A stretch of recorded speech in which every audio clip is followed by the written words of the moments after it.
இந்த ஏஐலாம் வர ஸ்டார்ட் பண்ணதுலேருந்து நம்ம என்ன சொல்லிட்டு இருக்கோம்? டெக்னாலஜிலாம் வேற லெவல்ல வளர்ந்துட்டு வருது. இன்னும் கொஞ்ச நாள்ல இன்னும் ஒரு 10 வருஷம், 5 வருஷத்துல வேற மாரி மாறிடும் வேர்ல்டே அப்டின்ட்டு சொல்லிட்டு இருந்தோம்.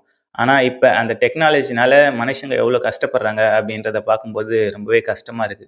ஏஐனால நெறைய இமேஜஸ், வீடியோஸ்லாம் நெறைய கிரியேட் பண்றாங்க. அது வந்து ஒரு நல்ல யூஸ்க்கு பண்ணா பரவால்ல. ஆனா, அத நெறைய மிஸ்யூஸ் பண்றாங்க. அதனால நெறைய பேர் பாதிக்கப்படுறாங்க. அந்த மாரி தான் ஸ்ரீலீலாவும் பாதிக்கப்பட்டிருக்காங்க. ஸ்ரீலீலா யாருன்னு பார்த்தீங்கன்னா, நீங்க குண்டூர்காரன் படம் பார்த்தீங்களா என்ன தெரியல. மகேஷ் பாபு தான். அந்த படத்துல இருக்கிற ஹீரோயினி தான். அதுவும் இல்லாம இப்ப நம்ம சிவகார்த்திகேயன்து பராசக்தி படத்துலயும் அவங்க தான் ஹீரோயினியா பண்றாங்க. இப்போ நம்ம விஜய் இது வந்து எடுக்குறாங்கல்ல ஜனநாயகன் படம். அது வந்து அந்த பகவந்த் கேசரியுடைய ரீமேக் மாரி பண்றாங்கல்ல. அந்த பகவந்த் கேசரியிலயுமே நடிச்சிருப்பாங்க ஸ்ரீலீலா. ஸோ இவங்க கன்னடா, தெலுங்குல வந்து ஒரு பாப்புலர் ஆக்ட்ரஸ்ன்னே சொல்லலாம். ஏன்னா பெரிய பெரிய படங்கள்லாம் இவங்க கமிட் ஆகி பண்ணிட்டு இருந்தாங்க. ஸோ இவங்களுக்கு வந்து நெறைய இந்த மாரி ஃபேக்கா இமேஜஸ் நெறைய கிரியேட் பண்றாங்க. நெறைய வீடியோஸ் கிரியேட் பண்றாங்க. வீடியோஸ் விட இமேஜஸ் தான் நெறைய கிரியேட் பண்றாங்க. அத வந்து கொஞ்சம் அப்யூஸ் பண்ற மாரி இருக்கு அப்டின்ட்டு அவங்க ஃபீல் பண்ணி இது எனக்கு சொல்றதுக்கு அன்கம்ஃபர்டபுளா இருக்கு. இந்த மாரி பண்ணாதீங்க தயவு செய்து. இது யாரும் ஷேர் பண்ணாதீங்க, லைக் பண்ணாதீங்க, என்கரேஜ் பண்ணாதீங்க. இந்த மாரி அப்யூஸ் பண்ற ஃபேக் இமேஜஸ் எல்லாம் அப்டின்ட்டு அவங்க வந்து ஆடியன்ஸ் கிட்ட கேட்டிருக்காங்க. இந்த மாரிலாம் எதுவும் பண்ணாதீங்க தப்பா. இது என்கரேஜ் பண்ணாதீங்க. நீங்க லைக் பண்ணா, ஷேர் பண்ணா அத என்கரேஜ் பண்ற மாரி இருக்கும். தயவு செய்து அத பண்ணாதீங்க அப்டின்ட்டு உருக்கமா ஒரு பக்கம் ஃபுல்லா எழுதி வெளியிட்டிருக்காங்க. போஸ்ட் போட்டிருக்காங்க. இவங்க இந்த அளவுக்கு இவ்ளோ பெருசா பேரா மாரி எழுதி ரிக்வெஸ்ட் கேட்கணும்னா, அவங்க எவ்ளோ கஷ்டப்பட்டு இருப்பாங்க அப்டின்ட்டு நெனச்சு பாருங்க. ஏன்னா, அவங்க பெர்சனலாவே நெறைய கஷ்டப்பட்டு இருப்பாங்க போல. நெறைய பேர் கேட்டு நெறைய மிஸ் அண்டர்ஸ்டாண்டிங் ஆயி, அது ஒரு பெரிய இஷ்யூவா ஆயிட்டு இருக்கும் போல. இது வந்து நம்ம சொசைட்டிக்கே ரொம்ப டேஞ்சரானதுங்க. ஏன்னா, இந்த மாரி பண்ணக்கூடாது. இப்ப வந்து ஒரு சினிமாவுல இருக்கிறவங்களுக்கு வரலாம், இல்ல பாப்புலரா யார் இருக்காங்களோ சோசியல் மீடியால அவங்கள இந்த மாரி ஏஐ மார்ஃபிங் பண்ணி போடலாம். ஏஐல தப்பா கிரியேட் பண்ணி இமேஜஸ்லாம். ஆனா, நாளைக்கு நார்மலான இருக்கிற பீப்பிள்ஸ் நம்ம எல்லாருமே சோசியல் மீடியா ஐடிலாம் வச்சுன்னு யூஸ் பண்றோம்ல. ஸோ, நம்ம நார்மலா இருக்கிற பீப்பிள்ஸ்க்கே அந்த மாரிலாம் இமேஜ் கிரியேட் பண்ணி தப்பா வராதுன்னு என்ன நிச்சயம்? ஸோ, எல்லாருமே இத பார்த்து அவேரா இருக்கணும். இது சில பேர் வந்து எது ஒரிஜினல், எது ஏஐன்னு தெரியாம லைக், ஷேர் பண்றவங்க தான் கொஞ்சம் அதிகமா இருப்பாங்கன்னு நெனைக்கிறேன். ஏன்னா, இது தெரிஞ்சே யாரும் அந்த மாரிலாம் லைக், ஷேர்லாம் பண்ண மாட்டாங்க. ஏஐ வந்து ஒரு நல்ல விதமா யூஸ் பண்ணா, அத ஷேர் பண்ணலாம், லைக் பண்ணலாம், அத என்கரேஜிங் பண்ணலாம். இதுவே ஒரு மாதிரி அப்யூஸ் பண்ற மாரி, ஒரு மாரி ஹார்ட்டா இப்போ அவங்க பண்ணியிருக்கவே மாட்டாங்க அந்த போஸ். ஆனா, அந்த மாரி போஸ்ல இவங்க இமேஜ் கிரியேட் பண்ணி போடுவாங்க.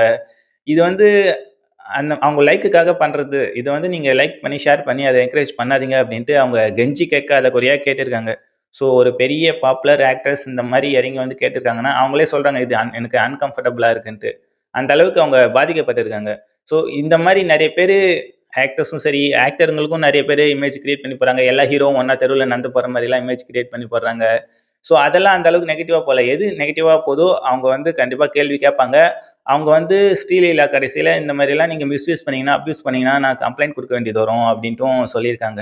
என்ன ப்ரோ கம்ப்ளைண்ட்லாம் பண்ணுவாங்களா அப்டின்னு கேட்டீங்கன்னா, இது வந்து லால இருக்குங்க. சைபர் ஹராஸ்மென்ட் லால வந்து இந்த மாரி கம்ப்ளைண்ட் பண்ணலாம். ஒரு பப்ளிக் ஃபிகராவே இருந்தாலும், அதாவது ஒரு பொது வெளியில இருக்காங்க. ஒரு சினிமா ஆக்டர், பாப்புலர் ஆக்டர் அந்த மாரி பாப்புலரா இருக்கிறாங்கல்ல. பப்ளிக்கா கிடைக்குதுல்ல அவங்க இமேஜஸ்.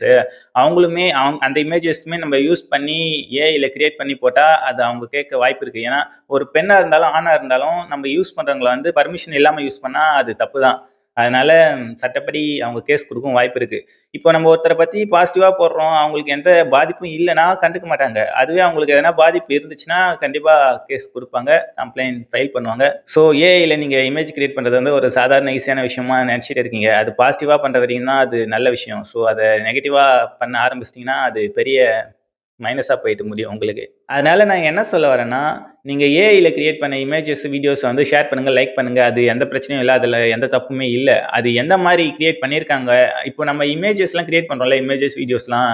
இப்ப டெக்னாலஜி வளர வளர நம்ம மைண்ட் செட்டுமே கொஞ்சம் வளரணுங்க. அத விட்டு நம்ம மைண்ட் செட் இவ்ளோ கேவலமாலாம் போகக்கூடாது. ஸோ அந்த டெக்னாலஜி யூஸ் பண்ணி நம்ம ஃபியூச்சர்ல எப்படி நம்ம முன்னேற முடியும், ஒரு பாதுகாப்பான முறையில அப்படின்னு தான் பார்க்கணும். அத விட்டு நம்ம இந்த மாரி கெட்ட கெட்ட விஷயங்கள் எல்லாம் என்கரேஜ் பண்ணிட்டு இருந்தாக்கா, அது தப்பா போய் முடியும் சொசைட்டிக்கே. ஃபியூச்சரே பெரிய அபாயமாயிடும். டெக்னாலஜிலாம் கண்டுபிடிக்கிறதே நம்ம மனுஷங்களுடைய வளர்ச்சிக்காக தான். ஆனா, அந்த டெக்னாலஜிய நம்ம மனுஷங்கள கொல்லக்கூடாதுல்ல. ஸோ, அந்த மாரி விஷயம் தான் இப்ப போர்ட்ரேட் ஆயிட்டு போயிட்டு இருக்கு ஒரு சைடுல. இது வந்து எந்த அளவுக்கு முடியுமோ, அந்த அளவுக்கு நம்ம தடுக்கணும்.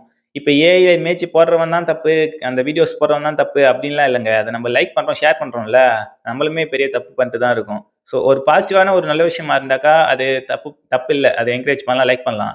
ஸோ, கொஞ்சம் ஒரு நெகட்டிவா போர்ட்ரேட் பண்ற மாரி தெரியுது. நெகட்டிவான இமேஜா தெரியுது, நெகட்டிவான வீடியோவா தெரியுது, சமூகத்துக்கு தப்பா தெரியிற மாரி இருந்துச்சுனாக்கா, நீங்க எதுவும் பண்ணாதீங்க. அத முடிஞ்ச வரைக்கும் ரிப்போர்ட் பண்ணி குடுங்க. ஸோ, அதுதான் நம்மளால முடிஞ்சது.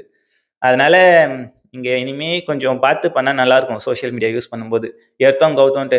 இப்ப நெறைய பேருக்கு சில பெரிய பெரிய ஆளுங்களுக்குலாம் கொஞ்சம் படிப்பறிவு இல்லாம இருக்காங்கல்ல. ஸோ அவங்களுக்குலாம் இப்ப தெரிய மாட்டேங்குதுங்க. இப்ப எல்லாருமே ஸ்மார்ட் ஃபோன் யூஸ் பண்ண ஆரம்பிச்சுட்டாங்க.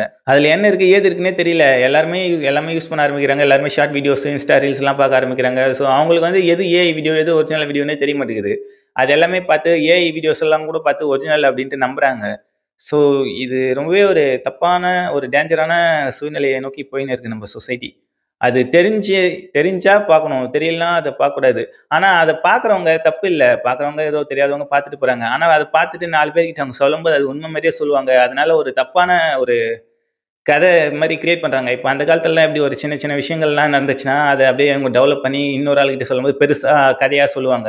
இந்த மாரி நடந்துச்சுப்பா அப்படின்ட்டு. ஸோ அந்த மாரி ஒண்ணுமே இல்லாத விஷயத்த ஒரு பெருசா இருக்கிற மாரியே ஒரு போர்ட்ரைட் பண்றது, அவங்களுக்கு இல்லாத ஒரு விஷயத்த இருக்குதுன்ற மாரி நெறைய பேர்கிட்ட சொல்றது, அது எல்லாமே ஒரு வதந்தி மாரி கலப்பி விடுறது. ஸோ அதனால அது எல்லாமே ஸ்டாப் பண்ணணும்னா, நீங்க கொஞ்சம் இந்த காலத்துக்கு ஏத்த மாரி வளரணும். ஸோ ஸ்மார்ட் ஃபோன் யூஸ் பண்றது வந்து அவ்வளோ ஈஸிலாம் இல்ல. நீங்க சும்மா ஈஸியா செக்யூரே இல்லாம பண்ணிட்டு இருக்கீங்க. அதனால முடிஞ்ச வரைக்கும் இப்ப எல்லாமே இப்ப மொபைல பத்தி எல்லாம் தெரிஞ்சவனே இப்ப நெறைய விஷயத்துல மாட்றான். அது வந்து மிஸ்யூஸ் பண்றாங்க. இப்ப ஈஸியா அந்த ஆக்சஸ்லாம் ஹேக் பண்றாங்க. நம்ம கேமரா ஆக்சஸ், மைக் இந்த மாரிலாம். ஸோ நம்ம எல்லாம் பேங்க் அக்கவுண்டும் ஆட் பண்ணி வைக்கிறோம். ஸோ எல்லாமே கொஞ்சம் பார்த்து செக்யூரா இருந்தா நல்லாயிருக்கும். கண்ட ஆப்ஸ்லாம் இறக்காம, ஓரளவுக்கு இம்பார்ட்டன்டான ஆப்ஸ் மட்டும் அதுக்கும் என்னென்ன பர்மிஷன் குடுக்குறோம் அப்படின்ட்டு செட்டிங்ல போயிட்டு பார்த்து அலர்ட்டா இருக்கிறது நல்லது. முக்கியமா இந்த எம்ஓடி, ஏபிகே இந்த மாரிலாம் நெறைய இருக்குல்ல. ஸோ தயவு செய்து அத இறக்காதீங்க. இப்ப இருக்கிற காலகட்டத்துக்கு அந்த தப்ப கண்டிப்பா செய்யவே கூடாது. ஏன்னா, அது ரொம்பவே பெரிய தப்பு. அது அந்த எம்ஓடி, ஏபிகே கிரியேட் பண்றவங்க, மாடிஃபை பண்றாங்கல்ல அந்த புரோகிராம, அவங்க கண்டிப்பா உங்கள வாட்ச் பண்ண முடியும். உங்க ஸ்க்ரீன் ரெக்கார்ட் பண்ணி பார்க்க முடியும். உங்க கேமரா ஆன் பண்ணி பார்க்க முடியும். ஸோ அந்த ஆப் பர்மிஷன் என்னலாம் ஆன் ஆயிருக்கோ, அது எல்லாமே கேலரிஸ் எல்லாமே அவங்க பார்க்கவும் முடியும். அந்த மாரி பண்ண வாய்ப்பு இருக்கு. எல்லாருமே பண்றாங்கன்னு சொல்லல. ஆனா வாய்ப்பு இருக்கு. அதனால முடிஞ்ச வரைக்கும் அந்த மாடிஃபைடு ஏபிகேலாம் இறக்கி இன்ஸ்டால் பண்ணி யூஸ் பண்ணாதீங்க. முடிஞ்ச வரைக்கும் அதில என்ன ஃப்ரீயா குடுத்துருக்காங்களோ அந்த ஆப்ல அத யூஸ் பண்ணுங்க. பிரீமியம் வேணும்னா காசு கட்டி பாருங்க. அப்படி காசு கட்ட வழி இல்லன்னா, ஃப்ரீயாவே என்ன இருக்கோ அத மட்டும் பாருங்க. அத விட்டு இந்த மாரி மாடிஃபை பண்ணதெல்லாம் யூஸ் பண்ணி பெரிய பிரச்சனையில போய் மாட்டிக்காதீங்க. அவ்வளோதாங்க இந்த வீடியோ. இந்த வீடியோ பிடிச்சிருந்தா லைக் பண்ணுங்க. எதனா தப்பா இருந்தா அத கமெண்ட்ல சொல்லுங்க உங்க ஒப்பீனியன. அதுவும் இல்லாம இது கண்டிப்பா அவேர்னஸ்க்காக மட்டும் சொல்றேன். எல்லாருக்குமே ஷேர் பண்ணி விடுங்க.